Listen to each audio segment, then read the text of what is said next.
ஆப்கி அதாலத்ல former central minister Ravi Shankar Prasad மேல போடப்பட்ட குற்றச்சாட்டு என்னன்னா இவரு வாரிசா இருக்கிறதுனால பலனை உபயோகப்படுத்திக்கிறார். ரவிசங்கர் சார், உங்களுடைய அப்பா தாக்கூர் பிரசாத் சிங் ரொம்ப பெரிய வக்கீலா இருந்தாரு, பெரிய அரசியல்வாதியா இருந்தாரு, பாட்னால பெரிய வீடும் இருந்துச்சு. அவரோட வாரிசா இருந்ததுனால உங்களுக்கு எல்லாமே கிடைச்சது. நீங்க அரசியலுக்கு வந்தது, லாயர் ஆனது எல்லாமே அவரால் தான் சொல்றாங்க. இத பத்தி சொல்லணும்னா எங்க அப்பா ரொம்ப கஷ்டப்பட்டு முன்னுக்கு வந்திருக்காரு. நாங்க வாடகை வீட்டுல இருந்திருக்கோம். அங்க அந்த வாடகை வீட்டுல அட்டல்ஜிக்கு, தீன்தயாள் உபாத்யாக்கு எங்க அம்மா அடுப்புல ஊதி ஊதி ரொட்டி செஞ்சு கொடுப்பாங்க. எங்க அப்பா 94ல இறந்துட்டாரு. 94ல இறந்துட்டாரு. அதுக்கப்புறம் வாலண்டியரா நானும் நிறைய பண்ணேன். 12-13 வருஷம் ஸ்டூடெண்ட் கவுன்சில்ல ஒர்க் பண்ணேன். ஜேபி மூமெண்ட்ல பாத்திருப்பீங்க. ஜெயிலுக்கு போனேன்.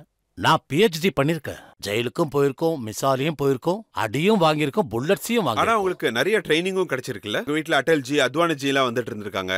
பிஜேபி, ஜனசங்கோட பெரிய பெரிய தலைவர்கள்லாம் வந்திருக்காங்க. சரியாதான் சொன்னீங்க. நாங்க நிறைய கஷ்டங்களையும் பார்த்திருக்கோம். சித்தாந்தத்தை நினைச்சு நான் ரொம்ப பெருமைப்படுறேன். நான் எந்த பார்ட்டிலையும் மாறி வரல. இதே சித்தாந்தத்தோட தான் நான் பிறந்திருக்கேன்.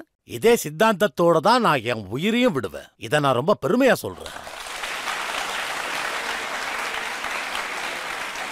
ஆனா நீங்க ரொம்ப கஷ்டப்பட்டு இருக்கிற நேரத்துல, ஜெயபிரகாஷ் ஜியோட போராட்டம் நடந்துட்டு இருக்கிற நேரத்துல லாலு யாதவ் உங்களுக்கு தலைவரா இருந்தாராமே. நீங்க சொன்னது சரிதான். அதாவது நான் அப்பதான் +2 பாஸ் பண்ணியிருந்தேன்.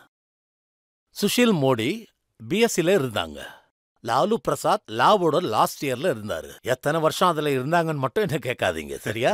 நாங்கெல்லாம் சேர்ந்து அப்ப ஸ்டூடெண்ட் கவுன்சில் எலெக்ஷன்ல சண்டை போட்டோம். அதான் உண்மை.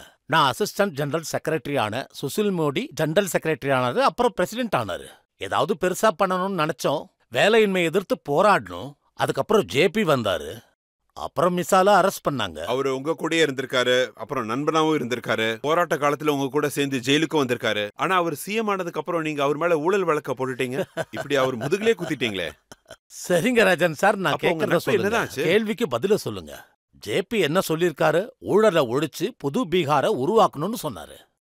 அதோட பிரணாய் இந்த லாலுஜி ஊழலோட ராஜாவாயிட்டாரு. அந்த ஊழல் வழக்கு என்னன்னு என் நண்பர்களுக்கு சொல்றேன்.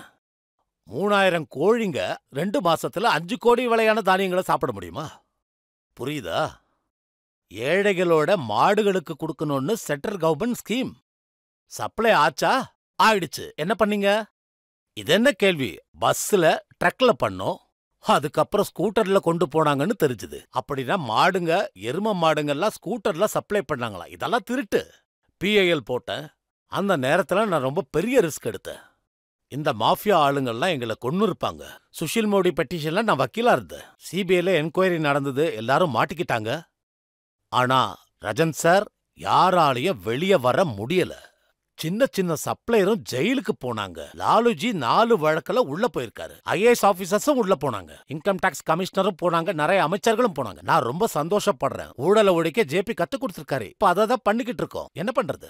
ஆனா அந்த நேரத்துல என்ன சொன்னாங்கன்னா, நீங்க லாலுஜி மேல எதுக்காக கோவமா இருந்தீங்கன்னா, அவரு அத்வானிஜியோட ரதத்தை நிறுத்தினாரு, அவரோட ராம ஊர்வலத்தை நிறுத்தி அவரை ஜெயில போட்டதால நீங்க கோவமா இருந்ததா சொல்றாங்க. அதோட அத்வானியோட வக்கீல். நீங்க சொன்னது சரிதான். இப்பவும் நான் வக்கீலா தான் இருக்கேன். நான் பாட்னா ஹைகோர்ட்ல வாதாடும் போது என்ன கூப்பிட்டாரு. எனக்கு ஒரு விஷயம் சொல்லுங்க, எலெக்ஷன்ல ஜெயிச்சதுனால திருட்டுக்கான லைசன்ஸ் அவருக்கு கிடைச்சதா என்ன? லாலுஜி செக்யூலர் ஆயிட்டாரு. அதோட நீங்க கம்யூனல் ஆயிட்டீங்க. அப்புறம் ராமருக்கும் வக்கீல் ஆயிட்டீங்க. பகவான் ஸ்ரீ ராமருக்கும் வக்கீல் ஆயிட்டீங்க. இந்த ராமருக்கு சேவை பண்ணக்கூடிய வாய்ப்பு கிடைச்சது என்னோட புண்ணியம்.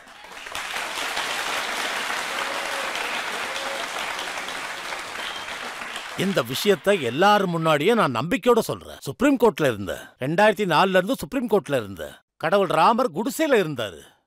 மழையில நனைஞ்சுகிட்டு இருந்தாரு. பாபர் மசூதி வணங்கறதுக்கான இடம் கிடையாது, அடிமைத்தனத்துக்கான அடையாளமா இருந்தது. ஆனா சுப்ரீம் கோர்ட் தீர்ப்பு கொடுத்துருச்சு.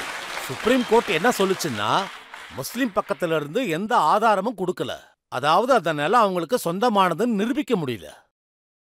இன்னொரு விஷயம், பாபர் மசூதி அங்க கட்டினதுக்கு அப்புறமும் ராமர் பிறந்த இடம்ங்கிறதுனால இந்துக்களோட நம்பிக்கை போகவே இல்லை. எல்லாரும் அங்க போய் வணங்கிட்டு இருந்தாங்க.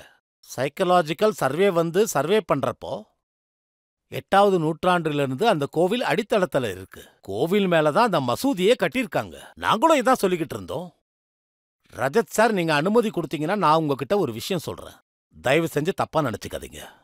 ஒருவேளை அந்த இடத்த உடைக்கலன்னா சுப்ரீம் கோர்ட் நம்ம பக்கம் தீர்ப்ப கொடுத்தோம் அந்த இடத்த இடிக்க சொல்லிருப்பாங்களா? சொல்லிருக்காதுல்ல, சொல்லிருக்க மாட்டாங்க. இந்துக்கள் பெரிய மனசோட அதை விட்டுருங்க, அதை விட்டுட்டு பக்கத்துல வேணா கோயில் கட்டிங்கன்னு சொல்லிருப்பாங்க. அது மன்னிப்புக்கான அடையாளமா இருந்திருக்கும். ஒரு பழமொழி சொல்லுவாங்கல்ல ரஜத் சார், ராமர் என்ன நினைக்கிறாரோ அதுதான் நடக்கும்னு. அதனாலதான் அழகான கோவில் அங்க கட்டப்பட்டிருக்கு. இப்பதான் ஆப்கி அதாலத்துல சில நாட்களுக்கு முன்னாடி தான் அசாதுதீன் ஓவைசி சார் வந்திருந்தாரு. அவர் என்ன சொன்னாருன்னா, எனக்கு தெரிஞ்ச வரைக்கும் அங்க பாபர் மசூதி இருந்துச்சு, இன்னைக்கும் அது பாபர் மசூதியா தான் இருக்கு, அது எப்பவும் அப்படிதான் இருக்கும்னு சொன்னாரு. சரி, பகல்ல கனவு காண்றவங்கள நம்ம தப்புன்னு சொல்ல முடியாது. இதுக்கு மட்டும் பதில் சொல்லுங்க. இத பாருங்க, கடவுள் ராமரோட கோவில் கட்டும் போது நானும் அங்க இருந்தேன். அங்க அவ்வளோ பெரிய அயோத்தியா கட்டப்பட்டு இருக்கு. அதுக்கான காரணம் என்ன? வேர்டிகன் நல்லா கட்டிருக்காங்க, மக்கா நல்லா கட்டிருக்காங்க. எங்க ராமர் மட்டும் சந்துலையும் சேத்துலையும் குடிசையிலையும் இருக்கணுமா? நம்ம ராமருடைய ராஜ்யமும் உலகத்தோட அழகான ஊரா இருக்கணும். அதனாலதான் கட்டிக்கிட்டு இருக்கோம். உங்க எல்லார்கிட்டயும் ஒண்ணு கேட்டுக்கிறேன், அங்க லதா மங்கேஷ்கரோட ஷோ இருக்கு, எல்லாரும் அங்க போகணும். அங்க ஒரு வீணை இருக்கு, கோயில் ஹாலெல்லாம் லதாஜியோட பாடல்களை கேட்டுக்கிட்டே இருக்கலாம். அங்க சரையோ நதியும் இருக்கு, அத பாக்கறதுக்காக 50 கோடி மக்களும் வந்திருக்காங்க. அதனாலதான் மக்கள் என்ன சொல்றாங்கன்னா, பாரதிய ஜனதா பார்ட்டி இந்த ராமர் கோயில உபயோகப்படுத்தி தேர்தல்ல ஓட்டு வாங்க பாக்குறாங்கன்னு சொல்றாங்க. அப்படிலாம் கிடையாது. அது இப்ப மட்டும் கிடையாது. உங்களுக்கே தெரியும், பல வருஷமா நீங்க எடிட்டரா இருந்திருக்கீங்க. போராட்டம் ஆரம்பிச்சதுல இருந்தே நாங்கெல்லாம் ஓட்டுக்காக தான் பண்றோம்னு சொல்றாங்க. ஆனா லோக்சபா தேர்தல் முடிஞ்சிருச்சு. 14ல ஜெயிச்சோம், 19லயும் ஜெயிச்சோம், 24ல 400 சீட்டுக்கு மேல போகும். அது வேற விஷயம், விடுங்க. ஆனா கண்டிப்பா கோவில கட்டுவோம். இன்னொன்னு சொல்லணும்னு நினைக்கிறேன், ராமரோடைய கண்கள் இருக்கு இல்லையா, அந்த கண்கள் அப்படி அமையணும்னு சொன்னது பிரதமர் தான். அந்த கண்களை அழகா உருவாக்கணும்னு சொன்னாரு. ராமருடைய சிரிப்பு, ராம நவமில அங்க சூரிய ஒளி அவர் நெத்தியில படணும்.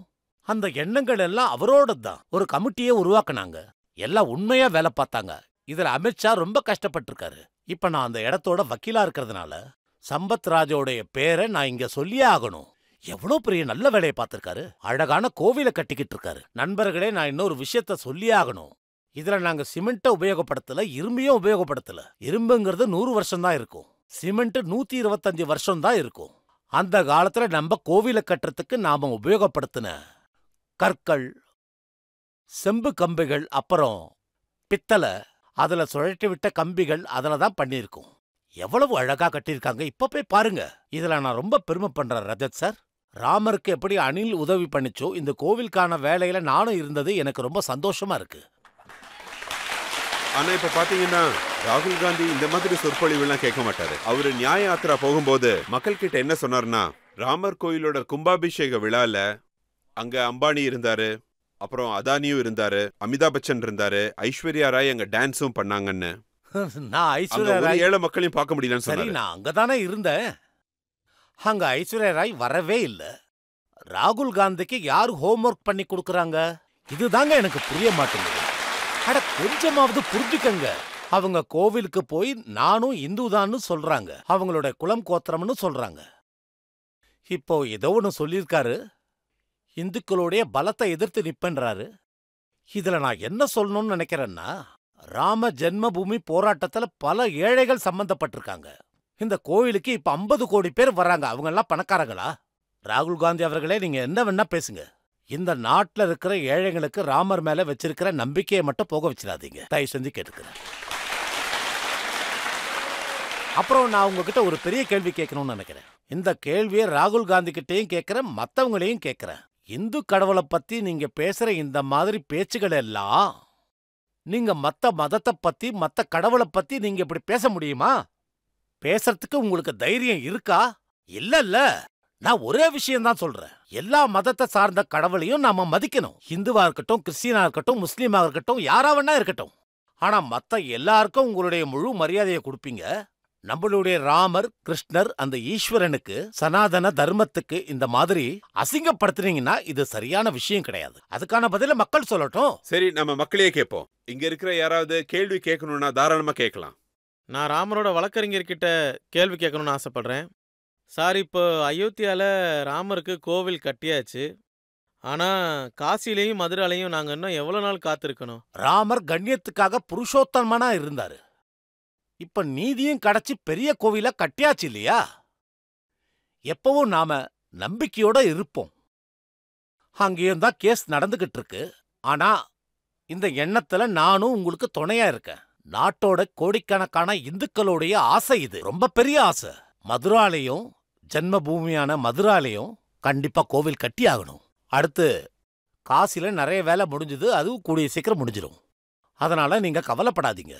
உங்ககிட்ட ஒரே ஒரு விஷயம்தான் சொல்லுவேன். பிரபு ராம் கோவிலோட கும்பாபிஷேகத்தால சனாதன தர்மம் திரும்ப உதிக்க ஆரம்பிச்சிருச்சு. இந்த நாட்டோட வளர்ச்சிக்கான உதவி. சார், அரசியல் வழக்குகள் தவிர்த்து வேற என்ன பிடிக்கும்? உங்களை நீங்க எப்படி ரிலாக்ஸ் பண்ணிக்கிறீங்க? நான் நிறைய புத்தகங்கள் படிப்பேன். ராத்திரியில வரலாறு புத்தகங்கள், சான்ஸ்கிரிட் புத்தகங்கள். எனக்கு சங்கீதமும் ரொம்ப பிடிக்கும். அதுலயும் முக்கியமா சாஸ்திரிய சங்கீதம். காலையில பஜனைகள் கேட்பேன். அதனாலதான் ரிலாக்ஸ் பண்ணிக்கிறேன். ஆனா நான் 17 to 18 மணி நேரம் வேலை பார்க்கறேன். அந்த வேலையில தான் நான் ரிலாக்ஸேஷனை தேடிக்கணும். நம்ம ரஜத் சார் நாட்டோடைய மிகப்பெரிய எடிட்டர். 30 வருஷமா ஆப்கே அதாலத்துல இருக்காரு. இதுல தான் இவருக்கு சந்தோஷம் கிடைக்குது. அதனால குட் ஒர்க் பண்றதுனால ஒரு ரிலாக்ஸேஷன் கிடைக்குது இல்லையா? அதோட சந்தோஷமே வேற. அதுதான் எனக்கு ரொம்ப தேவை. நீங்க இளைஞரா இருக்கும்போது மௌத்தார்கன் வாசிப்பீங்கன்னு நான் கேள்விப்பட்டேன். மேரே சப்னோ கி ராணி கப் ஆயேங்கன்னு பாட்டு பாடுவீங்களாமே, அது உண்மையா? சரி, ஒரு விஷயம் சொல்லுங்க. இப்ப இருக்கிற இளைஞரோட மனசு பாட்டு பாடாம விளையாடாம வேற என்ன பண்ணுவாங்க? நீங்களே சொல்லுங்க. நீங்க பாருங்க, இத்தனை பசங்க உட்கார்ந்துட்டு இருக்காங்க. ஒரு தந்தையிலிருந்து எங்க அம்மா ஒரு நாள் எனக்கு ஒரு மௌத்தார்கன் வாங்கி கொடுத்தாங்க. நான் அதை வாசிக்க வாசிக்க நல்ல மியூசிக் வந்துச்சு. அதுக்கப்புறம் நான் புதுசா நல்ல மௌத்தார்கன் வாங்கி கொடுங்கன்னு சொன்னேன். அந்த நேரத்துல தான் ஆராதனா படம் வந்துச்சு. ஆராதனா படத்துல மேரே சப்புனோ கி ராணி பாட்டு வந்துச்சு. இதுல ராஜேஷ் கண்ணா டிரைவரா அந்த சுஜித் கண்ணா மௌத்தார்கன் வாசிப்பாரு. அந்த பாட்டை கேட்டதுக்கு அப்புறம் தான் நானும் வாசிக்க ஆரம்பிச்சேன். எனக்கு ரொம்ப பிடிக்கும். நானும் பாடிக்கிட்டு இருக்கேன். உங்களுக்கு சப்னோ கி ராணி கிடைச்சாங்களா இல்லையா? நீங்க சரியா தான் சொன்னீங்க. என்னுடைய கனவு கண்ணி டாக்டர் மாயா சங்கர் என் கூட தான் படிச்சுக்கிட்டு இருந்தாங்க. அவங்க ஹிஸ்டரி கிளாஸ், நான் பொலிட்டிக்கல் சயின்ஸ். ஆனா எம்ஏ பண்ணதுக்கு அப்புறம் தான் அவங்கள கல்யாணம் பண்ணிக்கணும்னு முடிவு எடுத்தேன். பாட்னால அவங்க ப்ரொஃபஸரா இருந்தாங்க, ஸ்பைட் மேக்கியோட பிரசிடென்ட். என்னோட கனவு கண்ணி எனக்கு கிடைச்சிருச்சு.